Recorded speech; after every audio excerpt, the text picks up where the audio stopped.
Kozhikode medical കോളേജിലെ പൊട്ടിത്തെറിക്ക് കാരണം UPSന്റെ battery തകരാറെന്ന് പ്രാഥമിക റിപ്പോർട്ട്. ഷോർട്ടേജ് മൂലം ബാറ്ററികൾ വീർത്തു പൊങ്ങി.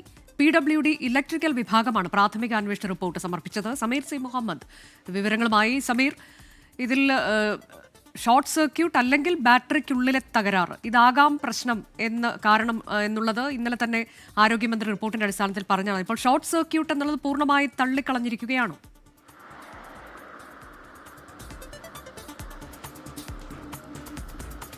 ആരോഗ്യമന്ത്രി വീണ ജോർജ് പറഞ്ഞ രണ്ട് സാധ്യതകളായിരുന്നു. ഒന്ന്, ഷോർട്ട് സർക്യൂട്ട് ആകാം, അല്ല എങ്കിൽ ബാറ്ററിയുടെ തകരാറാകാം എന്നതായിരുന്നു അതുമായി ബന്ധപ്പെട്ടുള്ള പ്രതികരണം. എന്നാൽ ഇപ്പോൾ ബാറ്ററിയുടെ തകരാറാണ് എന്ന് ഉറപ്പിക്കുകയാണ്, ഷോർട്ട് സർക്യൂട്ട് അല്ല എന്ന് ഈ അന്വേഷണ സംഘം കണ്ടെത്തിയിരിക്കുന്നു. പ്രധാനമായും ഇതുമായി ബന്ധപ്പെട്ട് PWD ഇലക്ട്രിക്കൽ വിഭാഗമാണ് ഇപ്പോൾ പ്രാഥമിക റിപ്പോർട്ട് സമർപ്പിച്ചിരിക്കുന്നത്. ആ റിപ്പോർട്ടിലാണ് ബാറ്ററി തകരാറാണ് ഈ പൊട്ടിത്തെറിക്ക് കാരണം എന്ന് കണ്ടെത്തിയിരിക്കുന്നത്.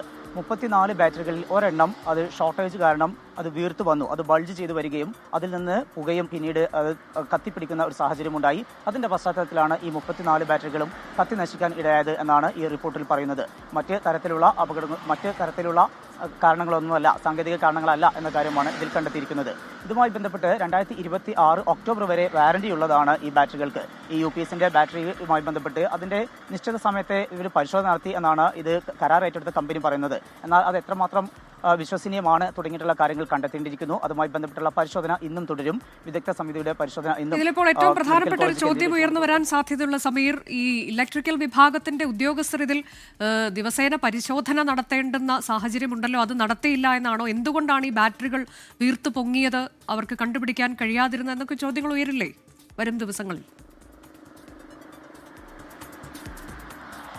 തീർച്ചയായും അത് തന്നെയാണ് ഏറ്റവും പ്രധാനപ്പെട്ട ഒരു കാര്യം. ഈ ബാറ്ററി, പ്രത്യേകിച്ചും ഈ സ്കാനിംഗ് റൂമൊക്കെ ആകുമ്പോൾ വലിയ രീതിയിലുള്ള സെക്യൂരിറ്റി മെഷർമെന്റ് വേണ്ടതാണ്. ഓരോ ദിവസവും അതിന്റെ പ്രവർത്തനങ്ങൾ പരിശോധിക്കേണ്ടതുമാണ്.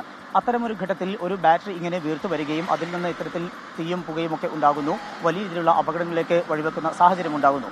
അതുമായി ബന്ധപ്പെട്ട് ഈ ഇലക്ട്രിക്കൽ വിഭാഗത്തിന്റെ, പ്രത്യേകിച്ചും അതിന്റെ സുരക്ഷാ സംവിധാനങ്ങൾ ഒരുക്കേണ്ട ഉദ്യോഗസ്ഥർ അത് പരിശോധിച്ചില്ല എന്നുള്ള അത്തരത്തിലുള്ള ഒരു കണ്ടെത്തൽ കൂടി ഈ റിപ്പോർട്ടിന്റെ ഭാഗമായി വരുന്നുണ്ട്.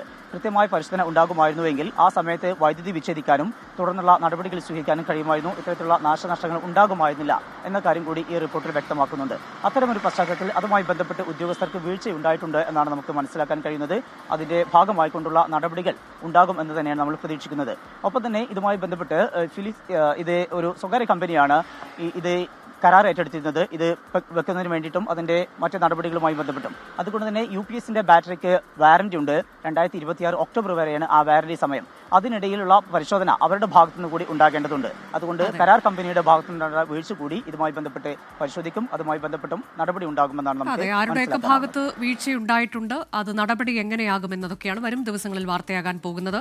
മെഡിക്കൽ കോളേജിലെ പൊട്ടിത്തെറിക്ക് കാരണം UPSന്റെ ബാറ്ററി തകരാർ എന്നതാണ് പ്രാഥമിക റിപ്പോർട്ട്. ഷോർട്ടേജ് മൂലം ബാറ്ററികൾ വീർത്തു പൊങ്ങി എന്ന റിപ്പോർട്ടാണ് ഇപ്പോൾ PWDയുടെ ഇലക്ട്രിക്കൽ വിഭാഗം പ്രാഥമികമായി സമർപ്പിച്ചിട്ടുള്ളത്.